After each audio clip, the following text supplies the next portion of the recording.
Hi, I got a little pop-up thing. Just realizing this is probably all going to appear backwards. Oh yeah, it does. Well, I'll read it to you forwards, and you can just take my word for it. Or you could read it backwards. I'm sure a lot of people have that superpower.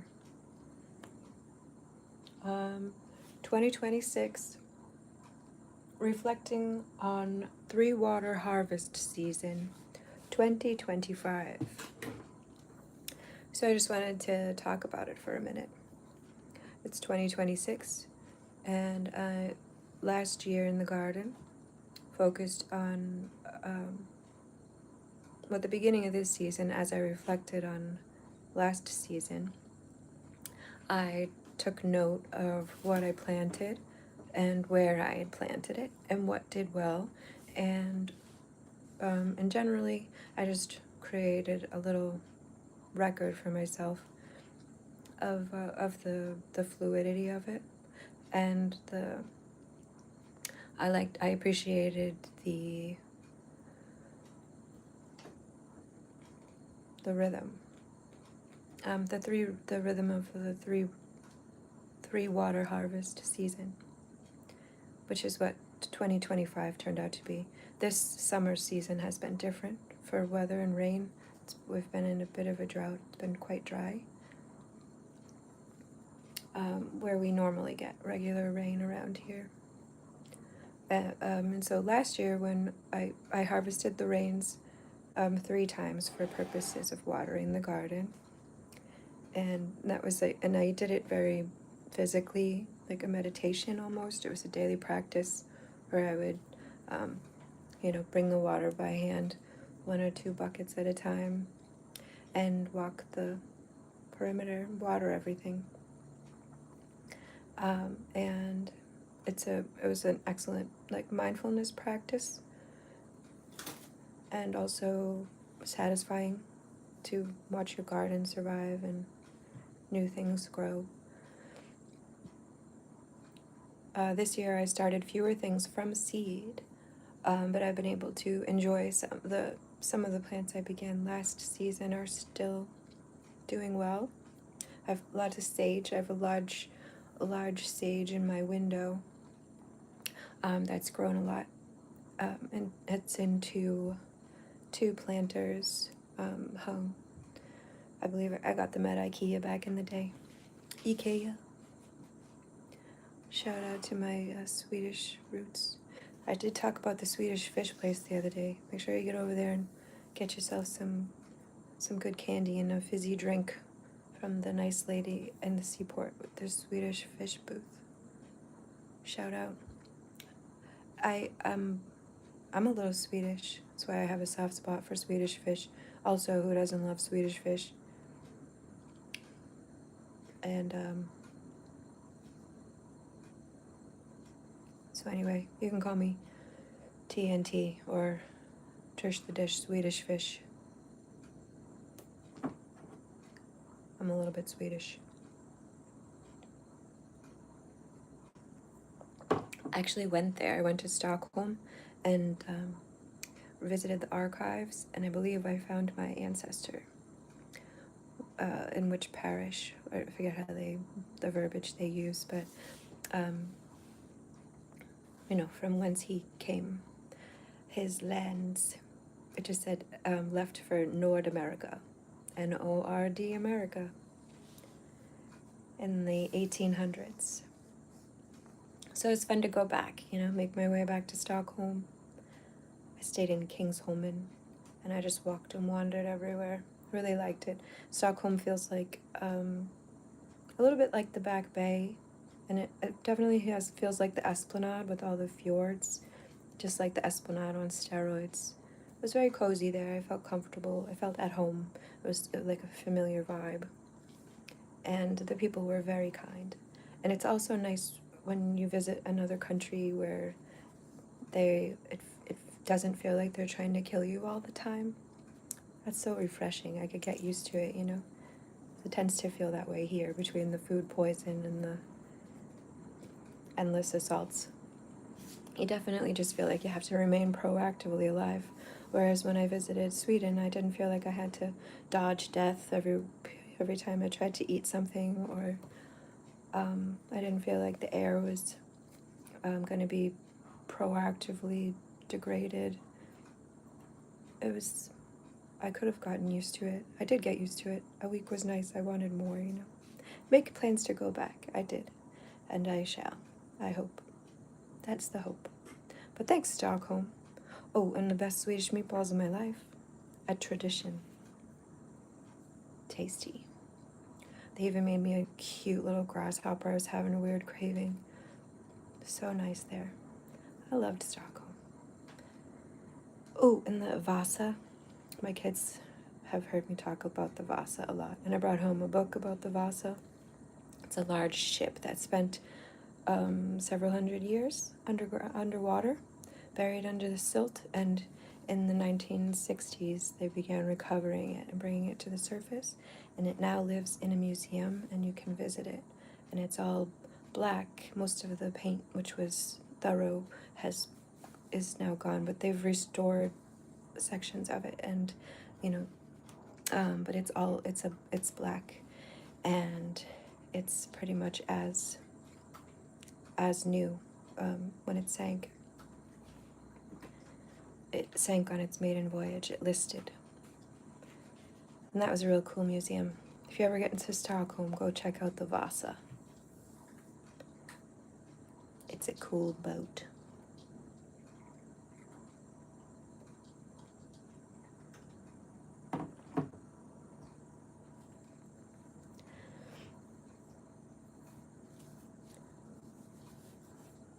What else? So the Three Water Harvest season last year, and those that are still thriving from it this year. This is the story of the Three Water Harvest season. So last year I grew, so if you want to have a garden in New England, some things that are fun to grow from seed and tend to do well are tomatoes and zucchini. But last year I did a lot of sage. What else? Peas, tomatoes, and nasturtium. Those are always fun and satisfying to grow. Nasturtium are a climbing flower that are edible. They're often orange or red or yellow in color, and they climb.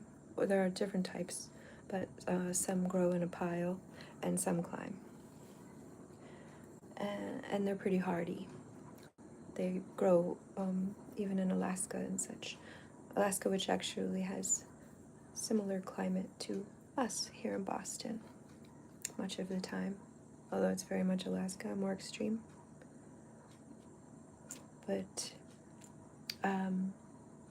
so on the shady side, let me think about what I wanted to focus on. So I had 6 gardens. I started wildflowers, so a lot of those have come back this year. There's now a little like wildflower section in the where there once was nothing, and that's nice to see.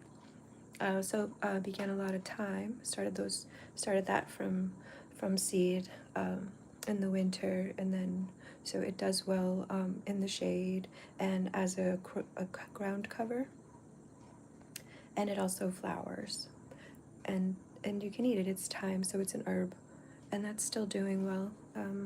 Year 2, I have a few sections of that took and are surviving, which is nice. And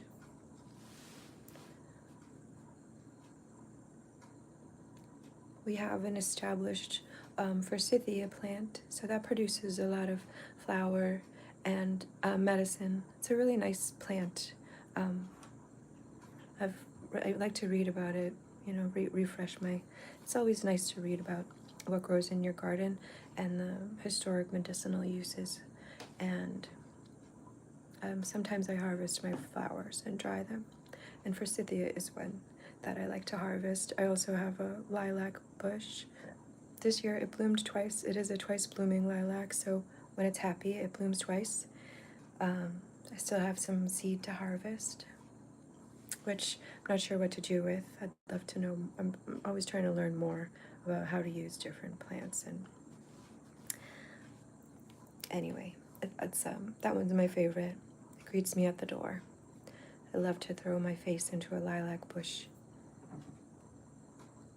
Right now, the hummingbird vine, that's very well established, and it's very invasive, so there's a lot of other sections in the garden. It's actually made the leap, and it's flowering on two sides, which is pretty right now. It's orange, and the bees really like it.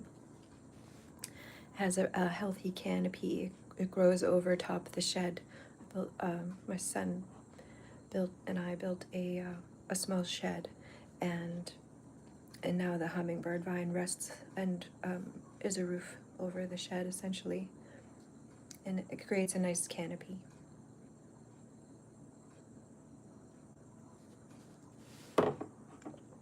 That's one thing this year that some of my more maturing plants, like the hummingbird vine and the forsythia, have grown fairly tall this year and are almost connected. So my garden has a lot of like magical tunnel feeling vibes, and my raised beds are sort of more established and filled in, and it all feels pretty abundant right now, and it's satisfying.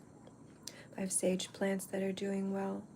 They're fairly tolerant. I've had them in other places where I've lived, and they survive the winter outside, and some hardy varieties, and they're nice to see.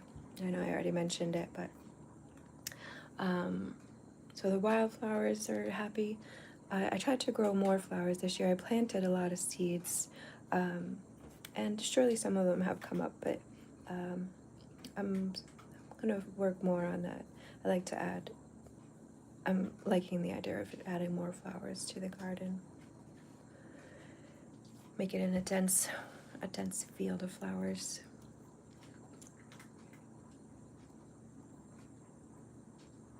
We had a hollyhock bloom this year. That was really extra beautiful. I'm gonna try to preserve the space for that. And hopefully it'll come back.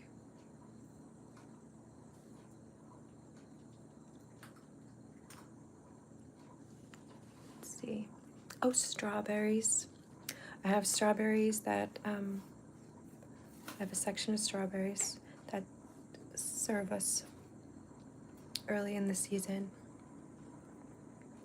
I love the smell of them. They do well with some shade too. It's always nice to have strawberries. I love the idea of a copper gutter trellis that grows strawberries.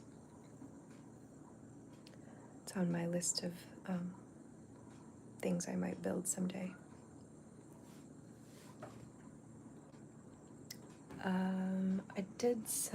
I did a little watermelon. I was really hoping. I love the idea of getting watermelons or pumpkins going.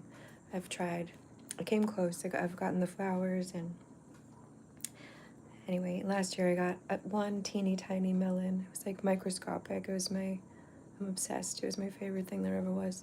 It was almost watermelon. It was the cutest little almost watermelon, you know? So that didn't exactly take off. That's why I'm thinking about sticking with embracing flowers and visiting the country to get fruit. I don't know. But I would like to have some pumpkins growing in my garden. I have space for it, I think, and I think it would be magical. I hope someday they'll take. I'll try again next season. Didn't focus on it much this year. I was just taking care of the permanent landscape and admiring the things I planted last year, but I didn't begin anything from seed like in the winter inside. It's a lot of work, so decided not to this year. But I did enjoy planting outside. I did a lot of right in the ground planting. So it's a small space, but it's good to do. I hope you enjoy some of these ideas for things to grow, and the season as we enter the round the bend on the summer season. and head into the fall and the harvest. And just taking a moment, you know, it was a different experience in the garden this summer. I was just out there less. It feels as weird as the rest of the world in many ways. Maybe worse sometimes. It's a little bit of anyway, it's always good to be out there in the garden. And I've been playing a lot of basketball.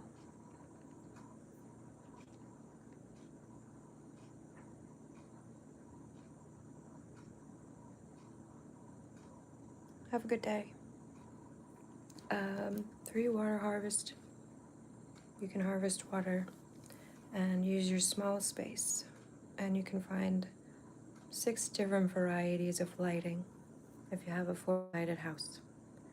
And it's fun to learn, you know, that hostas grow in the shade, and it's fun to see them grow and flower. And then you can divide them and share them. And those are thriving this year and blooming. And I have an azalea that's happy in part shade. Oh, and husk tomatoes. I don't have those this year, but I'm glad I'm just reminding myself, reflecting on last year's garden, because I would like to bring back the husk tomato in the future. It's always nice to have. And I love a plant that in my house where I had raised beds, one of them was reseeding itself as husk tomatoes, and I love, you know, an established, sustainable plant. And husk tomatoes are fun because they grow inside a small little paper lantern, and then they're a small little yellow to orangish tomato inside that's very sweet. My kids always had a really nice time finding them on the ground. It's nice that they're in a little wrapper because when they fall when they're ready, and you can just pick them up off the ground and they have a little bit of protection in the meantime.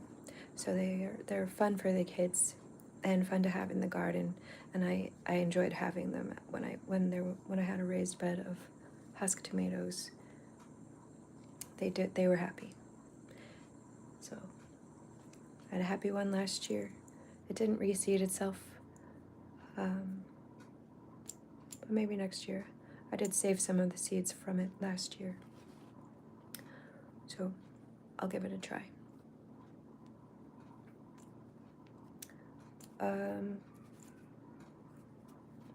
This year we've had a couple of big, healthy, happy, beefy tomato from the garden that are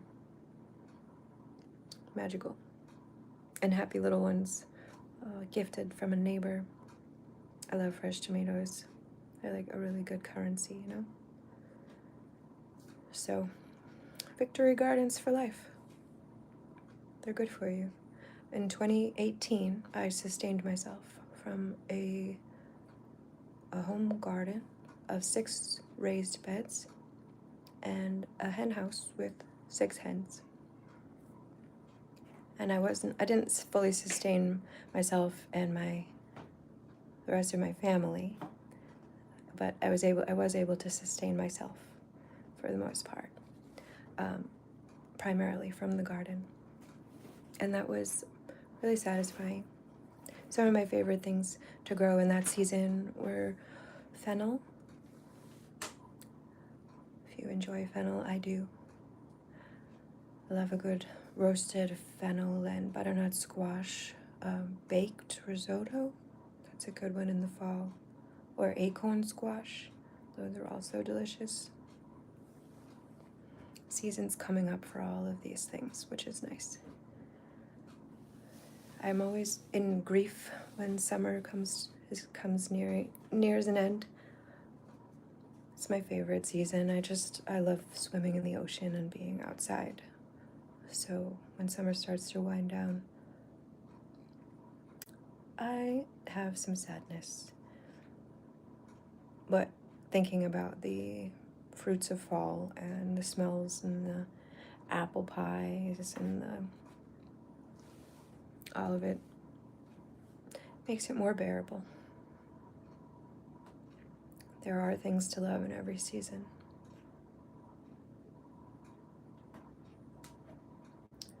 So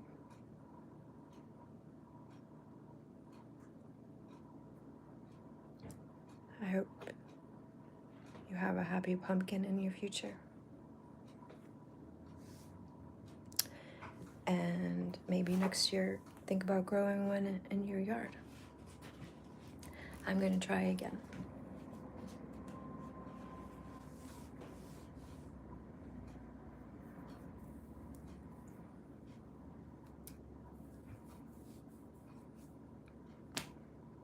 Have a good day.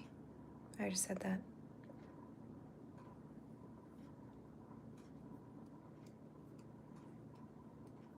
It's good to grow a garden. It's good for your heart and your health. And it's good to touch dirt and to have butterflies and worms and a biome of your own for the wind to blow through and feed your family. Where you harvest the sun and you bring it inside and you eat it in a big salad bowl. And it tastes like lettuce and fennel and dill and tastes like 6 raised beds. I did say that. I sustained myself with 6 raised beds in the summer of 2018. In the raised beds, I grew some husk tomatoes, some fennel, some greens, lettuces, kale, broccoli. I've grown squash, zucchini, lots of tomatoes, sage, thyme, nasturtium. These are a few of my favorite things. Pickles. I love first the cucumber and then the pickle. Nothing more satisfying than growing your own cucumber and making your own pickles.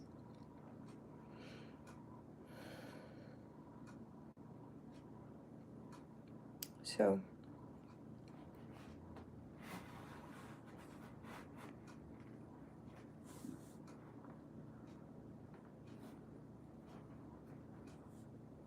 if you have garden questions,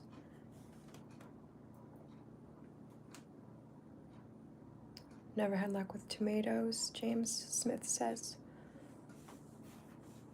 They are tricky. They can be. And they tend to be, you have to be really protective of them. It tends to be, I lost many tomatoes to pests, Also zucchini and squash. You tend to get one big bump harvest at the beginning of the season, and then I would classically experience something like a fungus on the leaves or an infestation.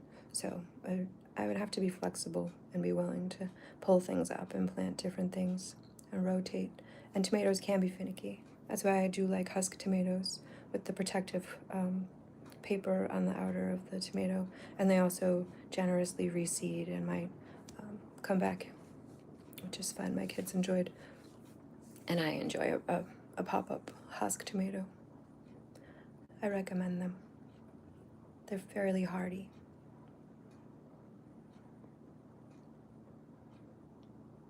Also really enjoy a zebra tomato. Those are the yellow and green striped ones. It's nothing like an heirloom tomato. They are work, but it's worth it.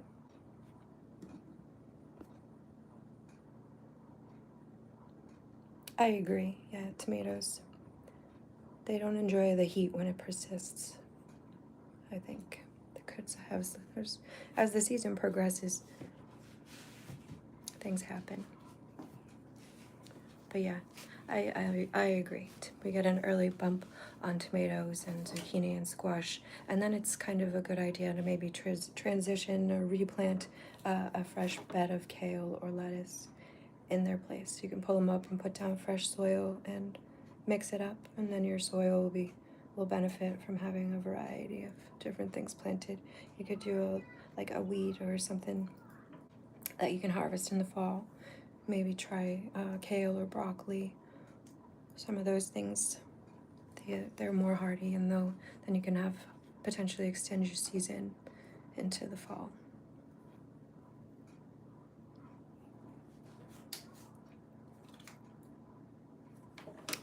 I'm looking forward. I'll try to remind myself this year to get my garlic in the ground before the first freeze. This is nothing like pulling up some fresh garlic in the spring. Every sign of spring will be welcome when they come. And onions are early. It's always good to have early risers to reaffirm life. I think that's why I like forsythia so much. It's like the sun has returned. It's also a good anti-inflammatory. The bark and the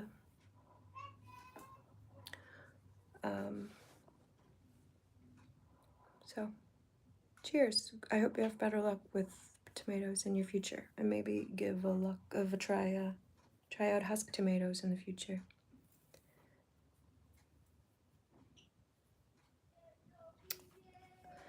Have a good day.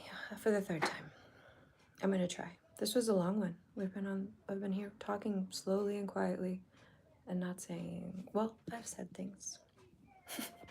Things have been said, many things. I hope you enjoy gardening, and if you have questions, please ask. If I know, I love sharing information, and I love to learn. I have a lot to learn. I'm dreaming of having my own hives somewhere, some way. I love bees, but I'm glad that the bees have enjoyed my hummingbird vine and my wildflowers and the lilies that we have and the hydrangea. No, we don't have a hydrangea. I don't know why I said that. Maybe we'll need to plant one. Have a good day. Bye. Peace.